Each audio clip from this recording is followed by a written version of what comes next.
سورہ روم کی اگلی آیت 42 میں اس کا بھی جواب ہے۔ فرمایا قل سیروا فی الارض، اے نبی ان سے فرما دیجئے کہ ذرا چلو پھرو زمین میں، فانظروا کیف کان عاقبۃ الذین من قبل، اور دیکھو کیا انجام ہوا ان کا جو کہ اس سے پہلے گزرے ہیں، ان کا جرم کیا تھا، ان پر کیوں عذاب آئے، مختلف قوموں کو اللہ نے کیوں ہلاک کیا۔ فرمایا کان اکثرہم مشرکین، ان میں سے اکثر شرک کرنے والے تھے، اللہ کے ساتھ دوسری ہستیوں کو شریک کرتے تھے۔ یہ ہے شرک والا جرم جس کی وجہ سے اللہ نے عذاب بھیجے۔ ویسے آج شرک کی کئی صورتیں ہمارے معاشرے میں بھی ہیں، اور آج ہمارے ہاں درگاہوں پر اکثر و بیشتر وہی مشرکانہ قسم کی رسومات ہوتی ہیں جیسے کہ ہندوؤں کے بتوں کے استانوں پر ہوتی ہیں۔ لیکن اسی سورۃ الروم کی آیت نمبر 30 میں اور 31 میں اللہ تبارک و تعالی نے وضاحت فرما دی ہے کہ یہ شرک کرنے والے کون ہیں۔ فرمایا وَلَا تَكُونُوا مِنَ الْمُشْرِكِينَ، تم ہرگز نہ ہو مشرکین میں سے۔ مشرک کون ہیں؟ الَّذِينَ فَرَّقُوا دِينَهُمْ وَكَانُوا شِيَعًا، یہ مشرک وہ ہیں کہ جنہوں نے دین کو پھاڑ دیا، دین کے حصے بکھرے کر دیے اور وہ مختلف گروہوں میں بٹ گئے۔ كُلُّ حِزْبٍ بِمَا لَدَيْهِمْ فَرِحُونَ، اور ان میں سے ہر گروہ اس کے پاس جو بھی دین کا حصہ ہے وہ اس پہ خوش ہو رہے ہیں۔ تو ناظرین، یہ دین کے حصے بکھرے کرنا یہ اصل میں یہ بھی شرک ہے۔ کیوں؟ دین ایک وحدت ہے، اللہ تعالیٰ کے ہر حکم کی اہمیت ہے۔ ہم نے اللہ کا ایک حکم تو لے لیا اور دوسرے حکم کو ہم نے پس پش ڈال دیا، یہ اللہ کی اطاعت تو نہیں ہے، یہ تو اپنی مرضی کی اطاعت ہے، اور یہ بھی شرک ہے۔ ایک شخص اگر اللہ کا ایک حکم مان رہا ہے اور دوسرے حکم کو پس پش ڈال رہا ہے تو وہ اللہ کی بات نہیں مان رہا، وہ اپنی خواہشات نفس کی پیروی کر رہا ہے۔ اس کے خواہشات نفس نے کہا کہ یہ چیز لے لو، یہ حکم آسان ہے، یہ چیز ذرا مشکل، یہ حکم ذرا مشکل ہے، اس کو چھوڑ دو۔ تو یہ کیا ہے؟ ارأیت من اتخذ الہہ ہواہ، اللہ نے فرمایا سورہ فرقان میں بھی، سورہ جاسیہ میں بھی، کہ کیا تم نے اس شخص کو دیکھا کہ جس نے اپنی خواہشات نفس کو اپنا معبود بنا لیا؟ تو یہ بھی شرک ہے کہ ہم بجائے مکمل دین پر عمل کرنے کے بس اپنی مرضی سے دین کی کچھ باتیں لے لیں اور کچھ باتیں چھوڑ دیں۔ آج ہماری اکثریت نے دین کے حصے بکھرے کر رکھے ہیں، انفرادی اعتبار سے بھی اور اجتماعی اعتبار سے بھی۔ انفرادی اعتبار سے آپ نوٹ کیجئے، آج ہمارا اکثر و بیشتر حال یہ ہے کہ ہم فجر کی نماز نہیں پڑھتے اور نمازی بھائی باقی نمازیں پڑھتے ہیں۔ یہ دین کے حصے بکھرے کرنا ہے کہ نہیں ہے؟ ایک نماز جو ذرا مشکل ہے مستقل چھوڑی جا رہی ہے، نیند سے زیادہ پیار ہے، اور اللہ تبارک و تعالیٰ کی نماز اس سے محبت نہیں ہے، اور بقیہ نمازیں پڑھی جا رہی ہیں۔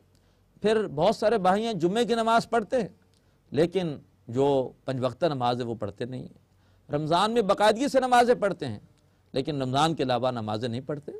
جو نمازیں پڑھنے والے ہیں اکثر و بیشتر آپ دیکھیں گے کہ ان کے گھروں میں، ان کی معاشرت میں پردے کے احکامات نہیں ہیں، اور ٹیلی ویژن کے ذریعے سے، میڈیا کے مختلف دوسری شکلوں کے ذریعے سے، پرنٹ میڈیا کے ذریعے سے کیسی کیسی بےہودی ان کے گھر پر جاری و ساری ہے، کیسے بےہودہ مناظر ان کے گھر پہ نشر ہوتے ہیں، کیسے بےہودہ میگزین ان کے گھر پہ آتے ہیں، اس سے کتنی غلط تربیت ان کی خواتین کی اولاد کی ہو رہی ہے۔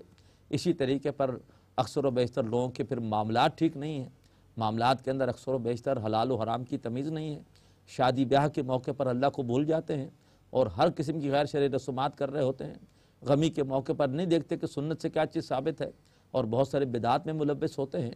تو ہم نے انفرادی اعتبار سے بھی آج دین کے حصے بکھرے کر دیے ہیں۔ کوئی سماجی خدمت کا گوشہ لے کر بیٹھا ہوا ہے لیکن وہ نماز وغیرہ کا قائل نہیں ہے۔ وہ کہتے ہیں اصل تو عبادات کا مقصد یہ ہے کہ انسانوں کے دلوں میں دوسرے بھائیوں کے لیے ہمدردی پیدا ہو، وہ کام ہم کر رہے ہیں۔ بعض کے معاملات بالکل ٹھیک ہیں لیکن وہ بھی عبادات کو بس انفرادی ایک عمل سمجھ کر اور اس سے وہ دوری اختیار کیے ہوئے ہے۔ تو اٹھائے کچھ ورق لالے نے، کچھ نرگس نے، کچھ گل نے، چمن میں ہر طرف بکھری ہوئی ہے داستاں میری، دین تو ایک تھا، کچھ باتوں پر کوئی عمل کر رہا ہے، کچھ باتوں پر دوسرا عمل کر رہا ہے۔ اسی طریقے پر اجتماعی طور پر حکم یہ تھا کہ اجتماعی زندگی میں بھی اللہ تبارک و تعالیٰ کی مرضی چلے، اللہ کی اطاعت ہو، اللہ کا حکم نافذ ہو۔ اللہ فرماتے ہیں سورہ مائدہ آیت 44 میں کہ من لم یحکم بما انزل اللہ فاولئک ھم الکافرون، جو لوگ اللہ کے نازل کردہ کلام کے مطابق حکومت نہیں کرتے وہی تو کافر ہیں۔ عملی اعتبار سے یہ کفر ہے کہ ہم شریعت نافذ نہ کریں، اللہ کا دیا ہوا نظام ہمارے ہاں جاری و ساری نہ ہو۔ لیکن آج نوٹ کیجئے کہ وطن عزیز پاکستان، اس کو ہم نے اسلام کے نام پر حاصل کیا، سوائے اسلام کے اس ملک کے بننے کا کوئی جواز نہیں تھا۔ نہ پاکستان بنانے والوں کی زبان ایک تھی، نہ ان کا کلچر ایک تھا، نہ ان کا لباس ایک تھا، نہ ان کے رسم و رواج ایک تھے، نہ ان کے لباس ایک تھے، نہ ان کی نسل، ان کا رنگ ایک تھا۔ لیکن ہمیں کیا چیز جوڑنے والی تھی؟ ایک بنگالی بھائی اور ایک پٹھان بھائی میں کیا قدر مشترک تھی؟ اسلام کا رشتہ۔ اس اسلام کی وجہ سے ہم سب متحد ہوئے۔ یوپی کے مسلمانوں نے بھی مسلم لیگ کو سن 46 میں ووٹ دیا۔ کیوں دیا؟ صرف اسلام کی وجہ سے کہ ایک ملک بن رہا ہے اسلام کے نام پر۔ لیکن ہم نے اس ملک میں اسلام کے ساتھ اجتماعی اعتبار سے شدید قسم کی بے وفائی کی۔ ایک قانون انگریز کے دور میں بھی اسلام کے مطابق تھا، محمدن لاء، ہمارا پرسنل لاء۔ سن 62 میں ایوب خان صاحب نے اس قانون کو ختم کر دیا۔ 16 علماء اکرام نے ایک ساتھ لکھ کر خط دیا ان کو، اس میں دیوبندی، بریلوی، اہل حدیث، شیعہ، جماعت اسلامی کی قیادت سب شامل تھے کہ تم جو آئلی قوانین ختم کر کے نیا قانون لا رہے ہو یہ شریعت کے خلاف ہے۔ لیکن وہ قانون آج بھی جاری و ساری ہے۔ ضیاء الحق صاحب نے شرعی عدالت بنائی اور پابندی لگا دی کہ اس قانون کو نہیں چھیڑا جا سکتا۔ پھر اس کے بعد محترم ناظرین، 1969 سے اس ملک میں کچھ لوگ محنت کر رہے تھے کہ ملک کی معیشت کو سود کی لعنت سے پاک کر دیں۔ سن 92 میں کامیابی ملی اور شرعی عدالت نے بینک انٹرسٹ کو ربا قرار دے کر حکومت کو حکم دیا کہ ملک کی معیشت کو ان خطوط کے اوپر عمل کرتے ہوئے سود سے پاک کر دو۔ لیکن اس وقت نواز شریف صاحب کی گورنمنٹ تھی، اس حکومت نے اس فیصلے کے خلاف سپریم کورٹ میں اپیل دائر کروا دی اور اپیل کی ہیرنگ نہیں ہونے دی۔ 7 سال بعد 1999 میں اس اپیل کی ہیرنگ ہوئی اور سپریم کورٹ نے شرعی عدالت کے فیصلے کو درست قرار دیا اور حکومت کو 1.5 سال کا وقت دیا کہ آپ 1.5 سال کے اندر اندر ملک کی معیشت کو سود سے پاک کر دیں۔ 1.5 سال پورا ہوا تو حکومت نے 1 سال کی مزید مہلت مانگی اور جب وہ سال پورا ہوا تو 24 جون 2002 کو حکومت نے ایک انتہائی جرم کیا اس ملک میں اور عدالتی پروسیجر کی دھجیاں بکھیرتے ہوئے اپنی مرضی کے جج ڈال دیے اپیلیٹ بینچ میں، حالانکہ اپیل کی سماعت وہی بینچ کرتا ہے جس نے پہلے فیصلہ دیا ہو۔ اور اس کے بعد تقی عثمانی صاحب کو بھی اس بینچ سے نکال باہر کیا، مرضی کے ججز ڈالے اور شرعی عدالت کے فیصلے کو ردم قرار دے کر گویا 69 سے جو محنت ہو رہی تھی اس کو زیرو کر دیا۔ گویا وہ سود جس کے بارے میں اللہ فرماتا ہے کہ اللہ اس کے رسول کے ساتھ اعلان جنگ کے مترادف ہے، جو لوگ سود نہیں چھوڑتے ان کے خلاف اللہ اس کے رسول کا اعلان جنگ ہے۔ ہم نے اس اعلان جنگ کو قبول کر لیا اور جس ملک نے اللہ کے ساتھ لڑائی مول رکھی ہو، اللہ کے رسول کے ساتھ جنگ مول لے رکھی ہو، اس پر آفات نہیں آئیں گی تو اور کیا آئے گا؟ مزید ہمارا جرم کہ اس ملک میں ایک حدود آرڈیننس ضیاء الحق صاحب کے زمانے میں نافذ ہوا تھا، اس پر عمل درآمد بھی ہم نے صحیح طرح نہیں کیا اور بعد میں ہم نے مشرف صاحب کے دور میں اس حدود آرڈیننس کو بھی ختم کر دیا اور نام نہاد حقوق نسواں آرڈیننس کے نام سے ہم نے اس حدود آرڈیننس کو بالکل جو ہے وہ تہس نہس کر کے اس کی جگہ ہم نے بالکل غیر شرعی قسم کا ایک آرڈیننس نافذ کر دیا۔ مزید ہمارا بڑا جرم یہ ہوا کہ ہمارے پڑوس میں افغانستان میں ایک ایسی حکومت قائم ہو گئی تھی کہ جس نے افغانستان کے 95% علاقے میں اسلامی حدود نافذ کر دی تھیں، اس کی برکات بھی ظاہر ہو گئی تھیں، لیکن ہم نے اس حکومت کے خلاف امریکہ کا فرنٹ لائن اتحادی بننا قبول کیا اور اپنی یہ سرزمین امریکہ کے حوالے کر دی اور یہیں سے پورے کا پورا امریکہ کو ہم نے اتنا تعاون دیا کہ 57,000 پروازیں یہاں سے اڑ کر گئیں اور انہوں نے افغانستان پر کارپیٹ بمبنگ کی اور آج بھی نیٹو کو ساری سپلائی یہیں سے ہو رہی ہے، ہر طرح کی سہولیات ہم دے رہے ہیں۔ تو ایک جگہ اسلامی قوانین نافذ ہو چکے تھے اور ہم نے ان قوانین اسلامی حکومت کو ختم کرنے کے لیے ہم نے کتنا گھناؤنا کردار ادا کیا۔ آج ہمارے ہاتھ رنگے ہوئے ہیں اپنے افغان بھائیوں کے خون میں، اس سے ہمیں حاصل کیا ہوا؟ جو ہماری صورتحال ہے اس وقت ملک کی آپ کے علم میں ہے، ہماری معیشت پہلے سے زیادہ برباد ہو گئی، ہمارے کتنے فوجی ہلاک ہو گئے اور اس کے بعد خانہ جنگی کے ذریعے سے آپس میں اس وقت جو ہے وہ جنگ جاری ہے فوج کی اور ان لوگوں کی جو کہ اس ملک میں کو شریعت کے نفاذ کے خواہاں ہیں۔ کس قدر ہم نے اپنے آپ کو تباہی سے دوچار کیا۔ بہرحال ناظرین سوچئے، ذرا غور کیجئے، یہ ہمارے جرائم ہے جس کی وجہ سے اللہ ناراض ہے۔ یہ دین کے حصے بکھرے کرنا بھی کیا ہے؟ یہ بھی اصل میں ایک قسم کا شرک ہے۔ دین کی کچھ باتوں کو ہم مان رہے ہیں اور کچھ باتوں کو ہم نہیں مان رہے۔ اب آئیے ناظرین حل کی طرف کہ مسئلے کا حل کیا ہے۔ اب سورۃ الروم کی اگلی آیت میں آیت 43 میں مسئلے کا حل بتایا۔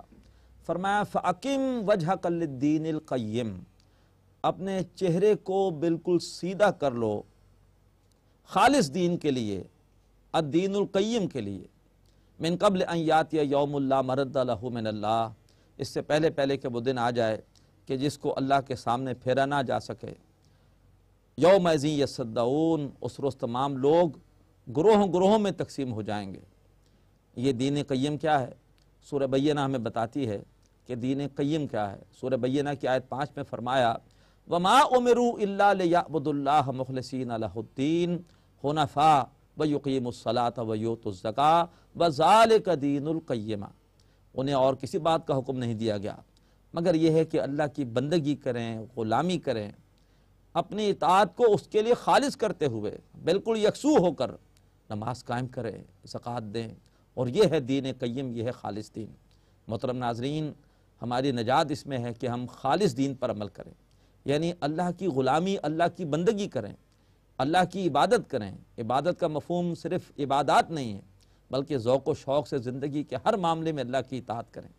لہٰذا اپنے گھروں پر پورے کے پورے اسلام کو نافذ کریں، نمازیں بھی 5 وقت کی پڑھیں، رمضان کے روزے بھی رکھیں، زکوٰۃ بھی صحیح طرح سے ادا کریں، استطاعت ہے تو حج بھی کریں، لیکن اپنے گھر میں شرعی پردہ نافذ کریں، محرم نامحرم کی تقسیم ہو، ہماری مائیں بہنیں صرف محرم مردوں کے سامنے کھلے چہرے کے ساتھ آئیں، ہمارے گھر میں کوئی بےہودگی، کوئی ڈرامے، کوئی فلمیں، کوئی بےہودہ میگزین ان کا دخل نہ ہو۔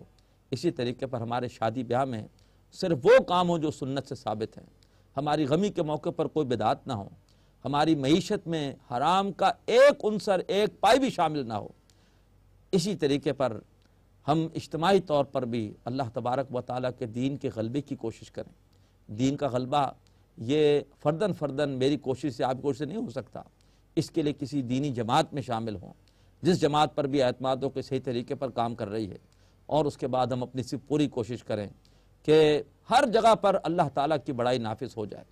پارلیمنٹ میں بھی اللہ تبارک و تعالیٰ کا قانون، اس کو ایک سپریم حیثیت حاصل ہو جائے، ہماری عدالتیں شریعت کے مطابق فیصلے کریں، ہماری منڈیوں میں لین دین شریعت کے مطابق ہو، گویا ہم معاشرے کی ہر سطح پر یہ طے کر لیں کہ یہاں پر اللہ کی مرضی چلے گی، پارلیمنٹ میں بھی، منڈیوں میں بھی، عدالت میں بھی، اسٹاک ایکسچینج میں بھی، گویا اللہ تبارک و تعالیٰ کو راضی کریں۔